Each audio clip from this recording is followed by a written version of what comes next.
Why do so many parents and teachers believe that this diet shows a significant improvement on an autistic child's behavior? I know we kind of touched base on like the parents, perspective of like searching through the internet and with the Dan doctors, but I feel like a lot of teachers think very positively about this diet as well. I think it has a lot to do with, people want something that they can do.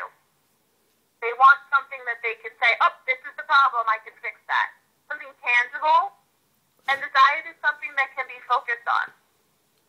I think teachers are not giving themselves enough credit because they're a variable in this whole situation. They're not, like, the kid's not coming to school and all they're doing is feeding them. They're teaching them. Mm-hmm. And they're just, I don't think they're giving themselves enough credit. But they want so much to help these kids that they're looking for, oh, well, let's do the diet.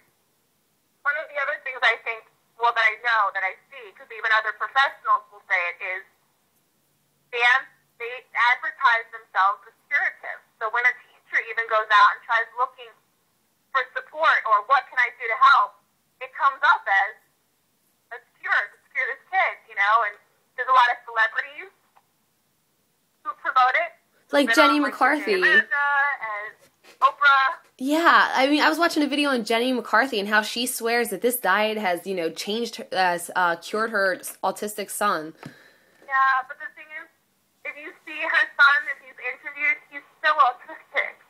Oh. Have decreased.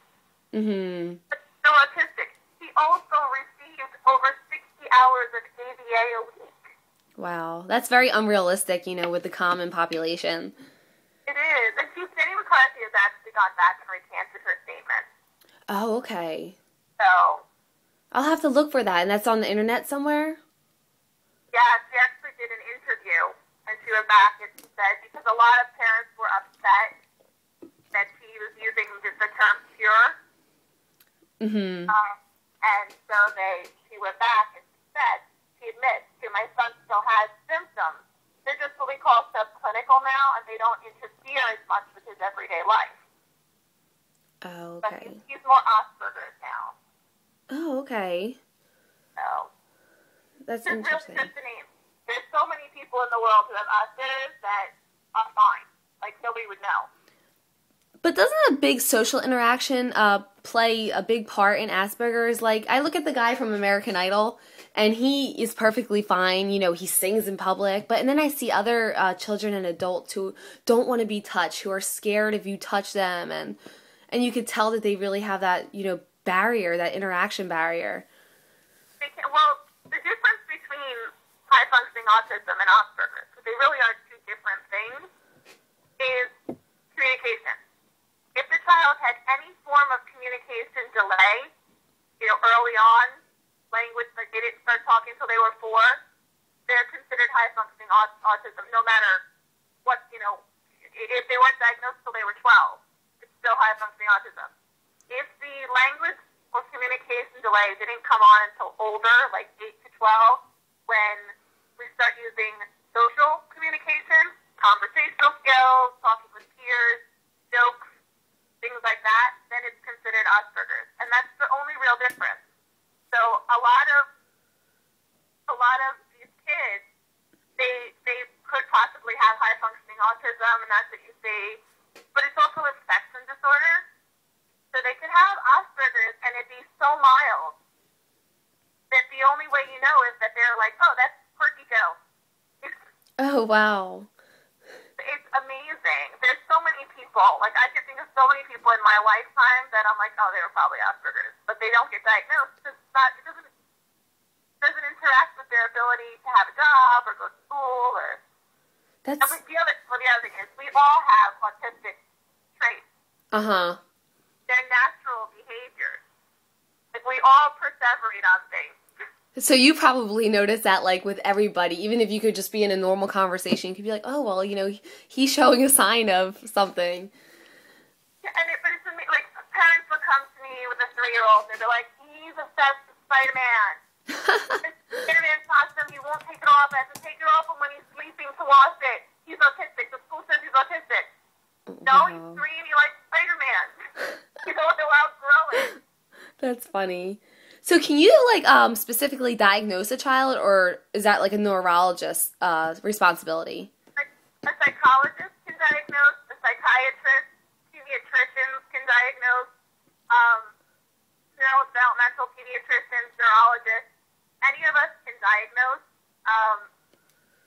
It gets tricky though when it comes to the comorbidity, and I think this is partly why we're seeing such a high diagnosis, is that a lot of schools are taught, the school systems are taught that for a diagnosis they need to go to a neurologist or a developmental pediatrician, a neurodevelopmental pediatrician. And they're great professions, but they don't know enough about mental health to say that it's not an anxiety disorder. Oh, okay. You can't rule those other things out. But it's the same thing as I can't rule out organic causes. Uh-huh. If someone comes to me, I don't make a diagnosis after an hour. I tell parents it's going to take a couple of months to make a diagnosis. I need to get school feedback. He needs to go see different doctors and get testing done. I like them to see a neurologist. We want to rule out that it's not a traumatic brain injury or some sort of other organic brain injury. Mm-hmm. So there needs to be a multidisciplinary team approach, but one of those people is going to take the lead. Okay. Yep. So that means that you could like prescribe medicine and everything. And then I was really curious with this. Do autistic children use behavioral medications such as Concerta or Adderall, or does that make it worse? Well, it depends.